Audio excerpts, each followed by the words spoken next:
Hello friends, it's me, and today let's watch the Giggleland ARG got even darker from the game theorist. Together, let's go, let's start. Thank you. Last time on Game Theory. Please investigate using the dev build. This is our next step to solving the puzzle, friends. There is even more to this game than we have already played. And this is where the questions we've been asking can be answered. What are they doing the sacrifices for? Where does Sarah fit into all this? And who is Elliot? Hello, Internet! Welcome to Game Theory, the show that wants to walk a mile in your Whoa! That was weird. Maybe I just need to sacrifice you. Whoa, what is happening with all these glitches? Quickly, if you hit that subscribe button, it should stop them. Did it work? Phew, thanks for your help. Clearly the glitches from the new Giggleland ARG have been leaking into the videos of anyone who dares to uncover the truth. Last time... Yeah, so, hello Internet, welcome to Game Theory. Subscribe. We began exploring what was happening in Act 2 of this mystery. We were getting updates from a girl named Sarah about a mysterious commune/cult called the KMW, run by a man named Terry. Sarah's mother, Debbie, used to be part of this commune, and after snooping around through her things, Sarah was caught, leaving us with no leads or information to work with. The website had also been updated, now containing new clues that sadly didn't really seem to lead us anywhere. We've got phrases like fun brew and lifeless, but no cipher or key to put them in. The main thing we got was a quote saying, "It wears my skin," which we suspected may have something to do with the evil mascots that have been hinted at. But there was one more avenue for us to check. A YouTube ad about a new gaming website featuring the orange cat Elliot from Elliot and Ella, the TV show made by the KMW. Sure, it wasn't the Giggleland game that we were hoping for, but it was still a game we could play. And the multiple endings of Elliot's adventure revealed to us the KMW's real intention with the children they took care of in the commune. We met Mr. T, the in-game counterpart of the cult leader Terry, who asked Elliot to help him gather seeds so that he can purify them from the evil sorcerer. The sorcerer is the big bad of this video game, though we've never actually met them. And the more endings we discovered, the more we realized that purify meant sacrifice. Based on the collectibles, background art, and enemy types, it appeared the KMW were following the Aztec rituals of child sacrifice and wearing their skin to appease their gods. So that's dead children ticked off our indie horror bingo card, and the game's not even out yet. Then there was a secret message hidden in the game for Debbie herself, written... So, yeah, it escalated very quickly. Sorry. by her partner, the mysterious Simon. It warned her that if she didn't leave the commune, Terry would do something awful to Sarah, so neither of them would see her again. This is what led Debbie to run away from the cult all those years ago, and why she is now so protective of Sarah, not wanting her to go outside or learn more about the commune. Unfortunately, it was at this point that we hit a dead end. By completing the game and taking 0 damage, we discovered that there was a dev build of the game somewhere. It gave 0 hints to where it might be, but I knew it held the answers to the secrets that we were looking for. Why are they sacrificing kids? Why is Sarah so important? And who is Elliot really? So join me, friends, because I am determined to find this dev build and uncover the truth behind this creepy Aztec cult. So without further ado, let's solve the second act of Giggleland's ARG. Let's think about this logically. So let's start. This is going to be very creepy. Sorry. Its adventure is on the Kids Gaming Zone website, so surely this mysterious dev build would be hidden around here. That means we gotta do the thing we theorists do best at a time like this. Click on every possible link and see if it takes us somewhere. I'm actually gonna fast forward this bit because there is a lot of clicking and a lot of pages that are just pretty normal. That is... Yep, so it's gonna be like click, click, click, click, click, click, click. Sorry.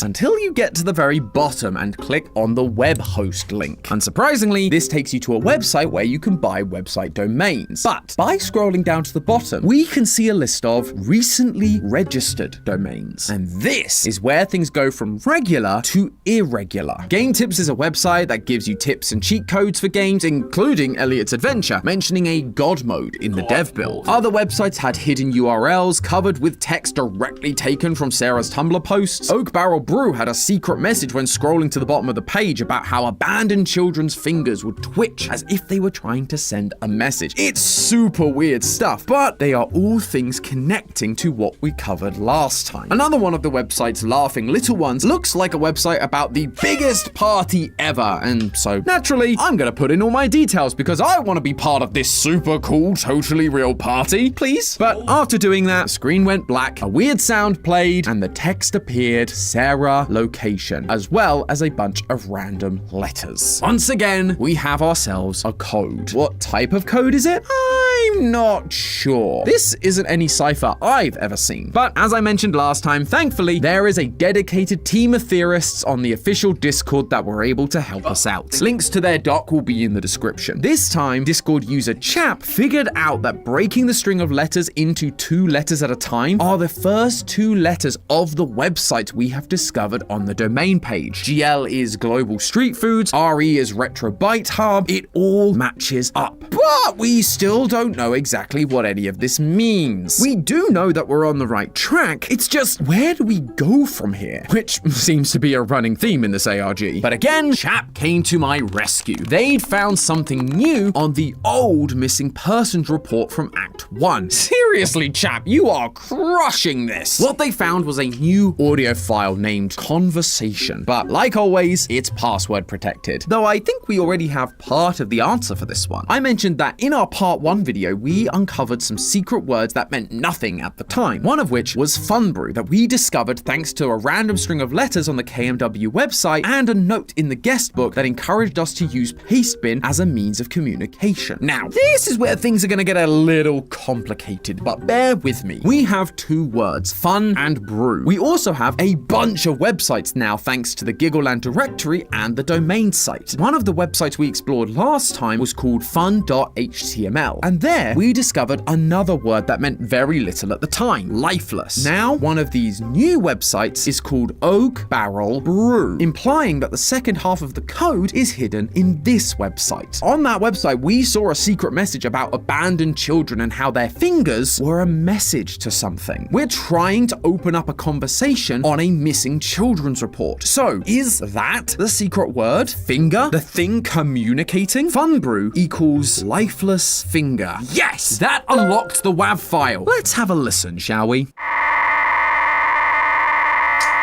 on. Ah, yes, the wonderfully nostalgic sound of a modem. I remember. Okay, yeah, it's quite nostalgic, yes. Been hearing it in my childhood and in my teenage years. Hearing that sound every time I tried to connect to the internet as a kid. Cue the Exactly. Matt Damon gif. Oh! But this is an ARG. Obviously, those aren't just sounds. And if you use an FSK decoder like Mini Modem, you can actually mimic a modem receiver, which will translate these sounds into text. It ends up being a chat log between 2 people talking about a strange program appearing on TV while their kids were watching. But when they looked at a TV guide, they weren't able to find it. Sounds to me like we've got another instance of Elliot and Ella on our hands. One of the parents says it reminds them of the Channel 10 hacking that was on the news a while ago, which is interesting. I did always wonder how this terrifying Elliot and Ella show would ever make its way onto the air. Trust me, I worked in kids TV. No network is greenlighting this. But now, the pieces are beginning to fall into place. No one needed to approve this show because the show was being hacked or forced onto the airwaves. In the first ARG, we found a video called The Second Hijack, where we heard in the background an episode of Elliot and Ella. I thought that this was in reference to the hijacking of a kid. As we'd already found a missing report of 1 kid, this would have just been the second. However, this now seems to suggest that it wasn't about the kids. It was about the TV airwaves. Maybe this Channel 10 hijack was the first hijacking, forcing this show in front of unwitting children, causing them to become terrified, so that the parents would send them to the KMW psychologists for treatment, or, as Terry put it, purification. information. And we get to read more about this hijacking thanks to one of the links that the parents dropped during the conversation. Or at least, that's what I thought we'd be able to do. In reality, it's not exactly legible. And just like the other corrupted pages we've come across, it is impossible to decode. The only readable thing are the ads on the side of the website for an uploading site. So I guess we might as well try that? I mean, let's not forget, all of this has been us trying to find the zip file containing the dev build of Elliot's adventure. So a website all about uploading files could be our ticket. So by following the link and adding giggleland_devbuild_9213.zip to the end of the URL, we are taken straight to the download page. Bingo! Finally, we get to talk about the thing that started this video. But do you want to guess what happened when I tried to download it? Yep, it's password protected. Oh, come on! You'd think, given how hard this was to find, they'd be kind enough to just give us the files. And people wonder why I have trust issues. Thankfully, this time, the uploader has given us a hint to the password's location. Location, numbers, comma, numbers. The only location thing we've seen so far was the Sarah's location text before the string of letters the chap decoded. If only there was an easy way for us to change our location to where she is. Oh, wait, I know. Let's try using the sponsor of this video, NordVPN. With thousands of servers around the world, NordVPN allows you to change your location to anywhere you'd like in an instant. Okay, so maybe it won't physically take you to where Sarah is located, and I don't see Sarah's location in the drop-down menu. But maybe we can use whatever she's watching to narrow it down. Like if she's watching Downton Abbey on Netflix. Well, that isn't on US Netflix. But using NordVPN to change your location, it will allow us to find that it is on Canadian Netflix. Aha! We found you! Although, I suppose there's always a chance Sarah is using NordVPN to mask her location as well. NordVPN is great for keeping your information private after all. NordVPN doesn't track, collect, or share your data with anyone. They'll mask your IP address so that others also can't track you, and they'll keep everything behind their wall of next-generation encryption. In fact, they take your privacy so seriously, they even have kill switches built in so that if your data is even close to being exposed, they will shut the whole thing down. So I guess Sarah isn't using NordVPN. Otherwise, we wouldn't have gotten this close to finding something in the first place. But you can use NordVPN by going to nordvpn.com/gametheory. And by doing so, you will get an exclusive discount on a 2-year plan, plus 4 bonus months for free. That's nordvpn.com/gametheory, or you can just click the link in the description. Thanks again to NordVPN for sponsoring this video. But since Sarah wasn't wise enough to use... So, thank you so much to the game... thank you so much for supporting the game theorists in this video. Thank you. Thank you so much.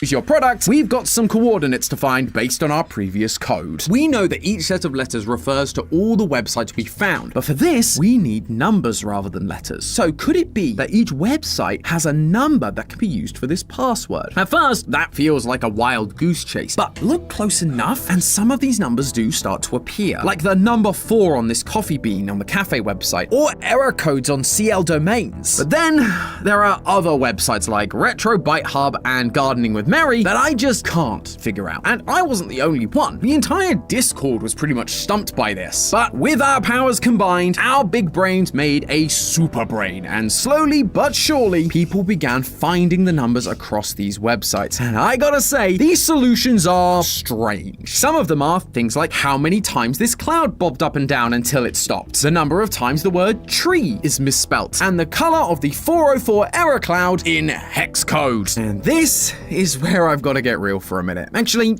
Alright, this feels like brute force for an ARG. Is a bit...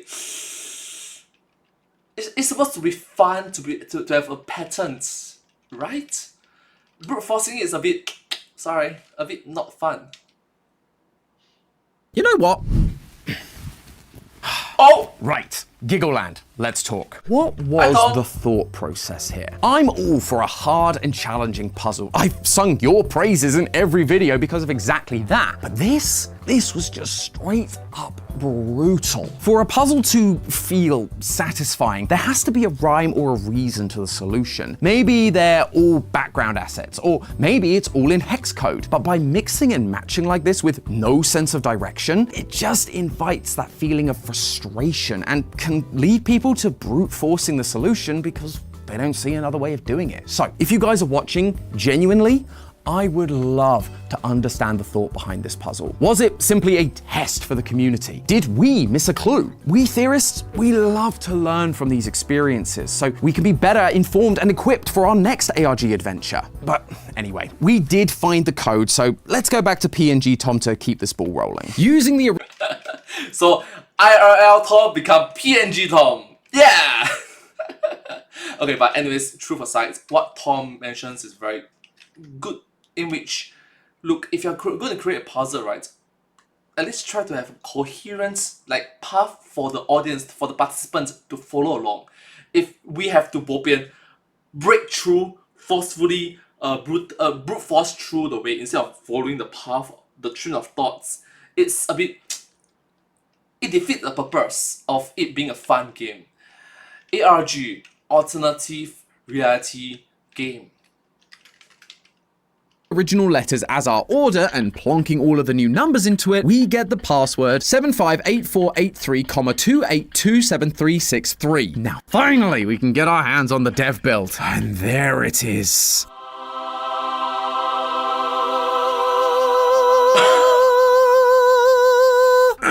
Sorry, I'm just really excited about this. Now we can get into this and find the answers we seek. When initially booting up this dev build, it looks exactly the same as the game we found before. But now we can activate the thing that the Game Cheat website mentioned, God Mode, which creates new endings for us to analyze. The first one happens when you're just bad at the game and fall into a pit. Elliot falls down and we see a younger looking Elliot in the dark all alone. An error appears on screen and after clicking OK, a bloodied image of Elliot jumps at you. Well, this is more disturbing than before. Wonderful! And honestly, each ending is just going to follow in a similar tone. There's the flower ending where you get. Alright, so, okay, that one is dark. So there are two characters, I think. Three characters. Child Elliot, older Elliot, and bloody Elliot. Gave a flower to the horse NPC. Normally this would lead you to encounter a child begging you to help them. But if you're in God mode, you do still meet the child, only now we see the child in the dark with a grinning Elliot behind her. She begins to cry and we hear slashes. The game then suddenly reboots and Elliot is standing there wearing the child's skin. And then, if that wasn't enough, instead of the sign that takes you to the final stage, there's now a computer. Interacting with it triggers a cutscene where your perspective shifts to you looking at the computer monitor, switching tabs over to an episode of Elliot and Ella on YouTube. We've got a new episode to watch, friends. I wonder what high school drama awaits us in this episode. Elliot is struggling with dissecting a frog, so Ella decides that he should go and talk to Mr. T. Yep, that Mr. T. Mr. T suggests that Elliot should read this special book, which will help him to be brave. Elliot opens it up and he is transported to a black room with a floating head. Bravery can only be achieved by sacrificing your former self and being born anew. Just then, we see Elliot's past self, the same one that's in the pit ending of the game. Elliot must kill his past self. But when he hesitates, Ella pipes up. Come on, Elliot! Don't you want to be brave? Elliot is left with no choice. He walks up to his past self and kills them. Suddenly, we're back in the classroom and Elliot is now wearing the skin of his former self. Aztec alert! Aztec alert! Sorry, after the last episode I got one of those installed just in case. Not that I was gonna miss this, because it's not exactly discreet. All these endings and this new episode are tying. I really like it that Tom, in this video, it's like touch on a very serious, horrific topic. And then it's like, before it dives too deep into this horrific, right, pulls you out a bit. It's like, hey, a joke. Thank you. Back to what we said last time with Aztec rituals. We're seeing child sacrifices being brought to tears, something that Aztecs used to do to make them effective sacrifices. Elliot is then wearing the skins of said sacrifices, including his past self, which reflects the rituals the Aztecs did to symbolize their renewal. And now we are meeting an actual deity. This floating head with the red and yellow markings on it looks exactly the same as how the god that requires the skins of human sacrifices is often depicted in Aztec descriptions and drawings. Xipe Totec. Boom, boom, and boom! I knew I was onto something with this Aztec stuff. And I knew that being an ancient history nerd in high school would absolutely pay off. Look at me now, Ma! But then there's the normal ending of the game. On God mode, rather than red text asking you, what did you do with the sorcerer? The text says, you are a god. And with the physical inclusion of the god Xipe Totec, it got me thinking. While yes, we're seeing Elliot literally kill his past self to become stronger, what if these sacrifices were a little more than that? What if it wasn't about sacrificing to a god, but becoming a god? Xipe Totec didn't just demand that people wear the skin of the sacrifices. The point was that Xipe Totec would then wear the skins himself. A god wearing human skin. Could it be that by sacrificing children who have been brought to tears and quote-unquote purified, then wearing their skin, Terry and the cult members believe they can become something pure and powerful themselves? Like, say, a god that also wears human skin. And this isn't even everything in the dev build. Alright, can I just stop for a while and just acknowledge how twisted it is that you are sacrificing the young, the next generation for this religion, for this cult, for this belief. If your religions involve sacrificing your next generation, that is a very dangerous cult, very dangerous religions, because let's be honest with each other, our future is our kids. Our children's are our future. You sacrificing children's equals you sacrificing our future. Why would you do that? You don't do that. My friends. That's just the stuff God mode offers. In this dev build, you can also activate a move player function by inputting X and Y coordinates. Coordinates are usually just two numbers separated by a comma, which reminds me of the password the Discord community found to open up the dev build in the first place. The tip was Sarah's location, number, comma, number, after all. So let's try inputting those numbers into the move player mode. And we've black screened, which is not ideal. But if you're like me and you let your ADHD tech impatience get the better of you and you just spam the interact button, you get a new text box with a bit.ly link to Sarah's phone. And in it are all of the photos Sarah took of her mum's diary, like we talked about right at the start of Act 2. Yes, finally, we are going to get to see Debbie's involvement in the KMW, and hopefully it will show us if we were right about Terry's motives. The diary starts in December 1990. Debbie is 8 years old and has just moved to the commune with her uncle Terry. Seems innocent enough. That is until you turn the page. It's completely covered in the phrase, "My name is Debbie." Why is she writing her name over and over again? Does she not know what her own name is? Wait a minute. Do you guys remember in the first ARG? Wait. Okay, look. In Chinese and in English, when I was in primary school, there's a homework called 识字. Meaning we have to repeat the same phrase like 5 times, 10 times, write the same phrase and the next phrase 10 times, next phrase 10 times, next phrase 10 times, so that we can muscle memory remember it. But what was wrong about it in this video was, take a look at this. The commune with her uncle Terry. Seems innocent enough. That is until you turn the page. It's complete. She wrote in both vertical and horizontal axis. You shouldn't have been doing that. I mean, you don't do that. You follow the grid.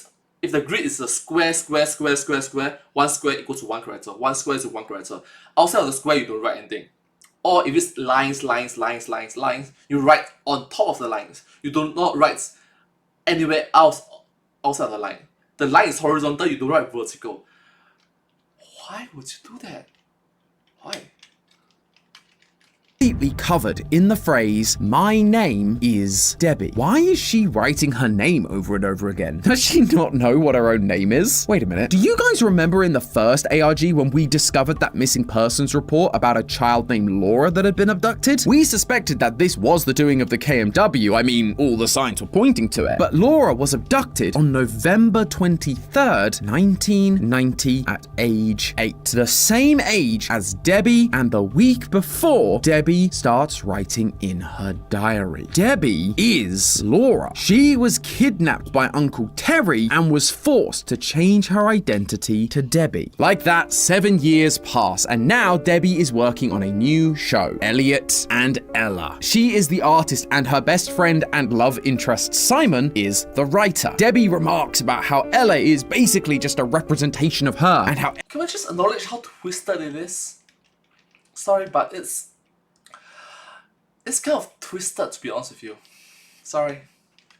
Elliot represents Simon. Everything we've seen Elliot do in the show, in the game, sacrificing kids, helping Terry, it was all done by Debbie's partner and Sarah's father, Simon. Now, he did give Debbie a warning to escape the commune, but I ask you, can we really trust him? It seems to me, at least right now, that he is in on it. But let's keep reading. Eventually, Debbie finishes all the drawings for the show, but during that time, she notices that kids in class are disappearing, falling ill, and never coming back. Terry simply says that they had to go home, but Debbie and I are not buying it. These suspicions then grow when one night, Simon and Debbie hear screaming coming from the back of the barn. As they go to investigate, they find a trail of blood and Terry standing there covered in it. He tries to pass this off as killing animals for food, but Debbie doesn't feel right about it. The next day, Debbie and Simon get to watch the finished Elliot and Ella show that they've been working on, and what they see is nothing like they thought. What started off as cute turned dark and violent, the version of the show that we have been seeing. They also notice that Terry seems different. He's aggressive and keeps reassuring them that the show has to be like this because that's just what cartoons are like these days. What cartoons are you watching, Terry?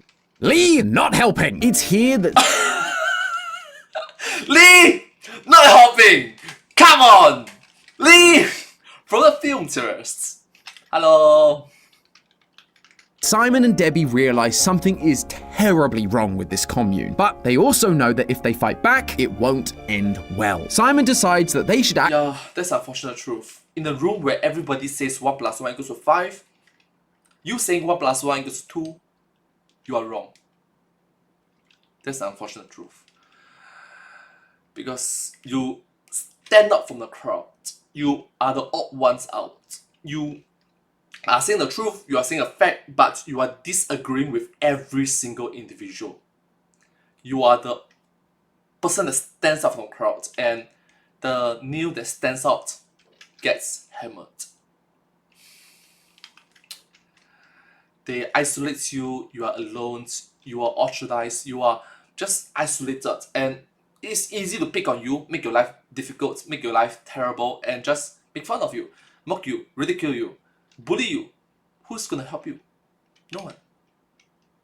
And it sucks. It truly sucks. I know that feeling, it sucks. As a victim, I know it sucks. As a victim for years, it sucks.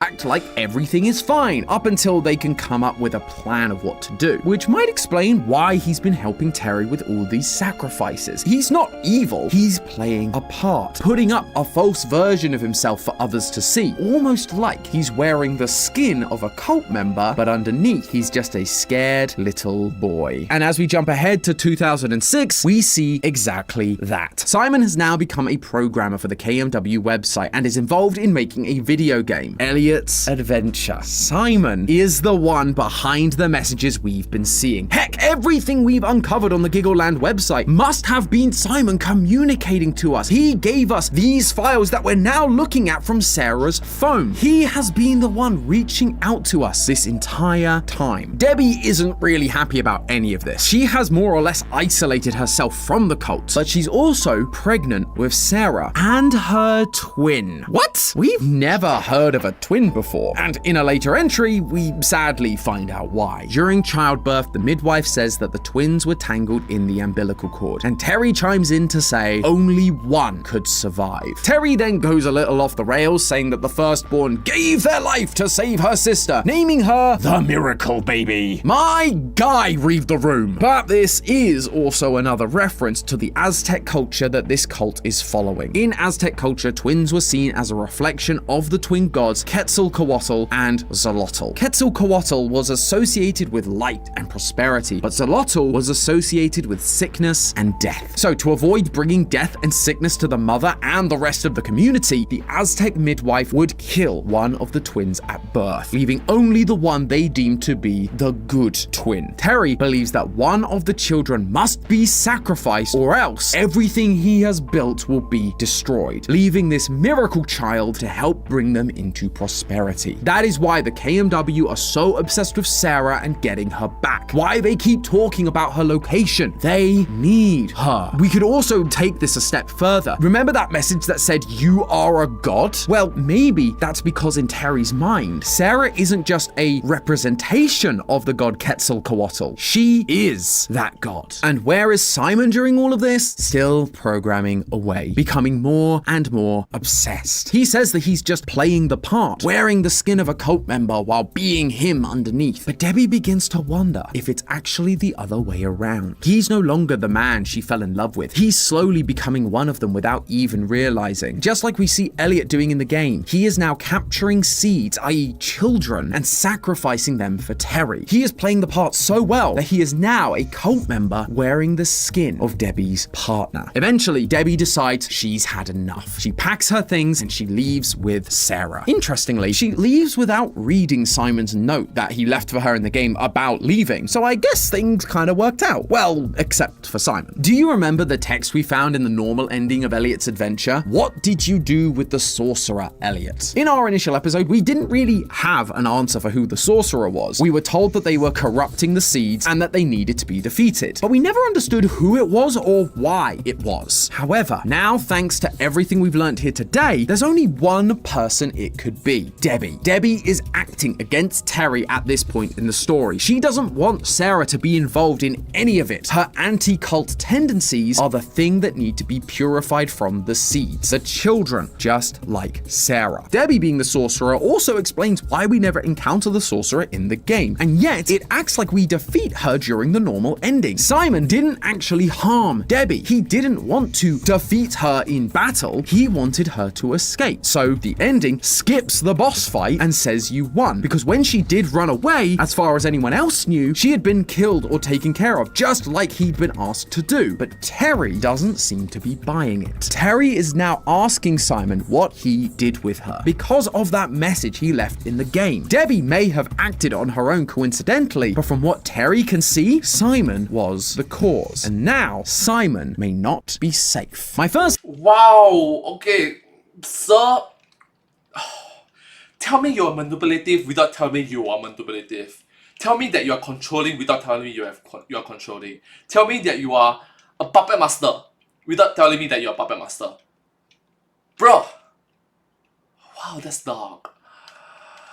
thought was that Simon was also going to be taken care of. But then I remembered that he was the one updating the website and sending us all of those hidden clues and messages. So that really only leaves us with two possibilities. One, Simon also managed to escape the commune and is now hacking the website remotely to help us reveal the truth about them. Or, and sadly more likely, he is still part of the commune and is being forced to send out all of these messages. The reason is also that Terry can find Sarah again. Now, you might be thinking, sure, we know about all these websites, but Sarah has no idea about the Giggleland website, Elliot's adventure, or anything like that. If Terry has been getting Simon to reach out to Sarah, it's failed, right? Well, think about it. Though Sarah hasn't mentioned finding the website or any of its mysteries, through us solving all of the puzzles, we found Sarah, her Tumblr, her phone, her location. And each time she mentioned snooping on her mother, us being the lore hunters we are, we pushed Sarah to keep going, to keep looking into her past. We are the ones pushing her closer to the world that she and Debbie left behind. Her curiosity is slowly leading her into the arms of the KMW, exactly where Terry wants her, and it's all because of us. These messages on the website and the game were supposed to be a warning to protect Sarah, but our hubris and desire for lore has only put her in more danger. Unlike we predicted in our first theory, it's not her father that would lure her to Giggleland in the main game. It's going to have been us. We led her right into the cult's hands for whatever godly sacrifices they have planned. I just hope that in the end, when we do get our hands on the real game, we'll have the skills needed needed to undo our mistake and save her. But hey, that's just a theory. A game theory! Thanks for watching. World premiere on Game Theory. Inscription.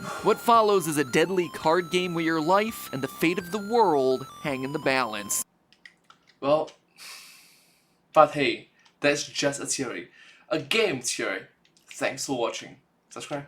Thank you. Alright, so this episode from the Game Theorist is very dark. It's very dark. Sorry.